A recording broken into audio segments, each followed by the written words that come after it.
Thiruvananthapuram medical കോളേജിൽ doctor ചമഞ്ഞെത്തിയ യുവതി പിടിയിലായി. വേഷം മാറി രക്ഷപ്പെടാൻ ശ്രമിക്കവെയാണ് ആശുപത്രിയിലെ സുരക്ഷാ ജീവനക്കാരൻ യുവതിയെ പിടികൂടിയത്. ഇവ എന്ന പേരാണ് യുവതി ആദ്യം പറഞ്ഞത്. പെരുന്ന സ്വദേശിയാണെന്നും ഇപ്പോൾ പേരൂർക്കടയിൽ താമസിക്കുകയാണെന്നും ഇവർ പറഞ്ഞു.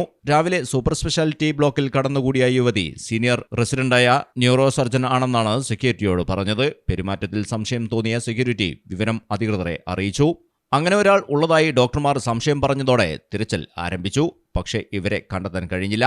CCTV-കൾ പരിശോധിച്ചപ്പോൾ ഇവർ ലിഫ്റ്റിൽ കയറി 5ാം നിലയിലെത്തിയ ശേഷം കോണിപ്പടികൾ ഇറങ്ങി താഴെ വന്ന് ക്യാൻറ്റീനിൽ ഭക്ഷണം കഴിച്ച ശേഷവും പുറത്തുപോയതായി കണ്ടെത്തി. തുടർന്ന് 11:30-യോടെ വേഷം മാറി മറ്റൊരു സാരിയിൽ ഇവർ മൾട്ടി സ്പെഷ്യാലിറ്റി ബ്ലോക്കിൽ നിന്നും പുറത്തിറങ്ങി ഓട്ടോറിക്ഷയിൽ കയറി രക്ഷപ്പെടാൻ ശ്രമിച്ചപ്പോൾ വനിതാ സെക്യൂരിറ്റി ജീവനക്കാർ തടഞ്ഞു. പല പേരുകൾ മാറിയാണ് പറയുന്നത്. ഭർത്താവ് ശ്രീചിത്രയിലാണ് ജോലി ചെയ്യുന്നതെന്നും പറഞ്ഞു.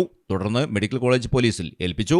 സെക്യൂരിറ്റി ഓഫീസറുടെ പരാതിയിൽ മെഡിക്കൽ കോളേജ് പോലീസ് കേസെടുത്തു. ഇവർ പറഞ്ഞ പേരും സ്ഥലവും പോലീസ് വിശ്വാസത്തിലെടുത്തിട്ടില്ല. വിശദമായി ചോദ്യം ചെയ്താലേ ശരിയായ വിലാസവും മറ്റും ലഭിക്കുകയുള്ളൂ എന്നും പോലീസ് പറഞ്ഞു. മലയാളം ടെലിവിഷൻ, തിരുവനന്തപുരം.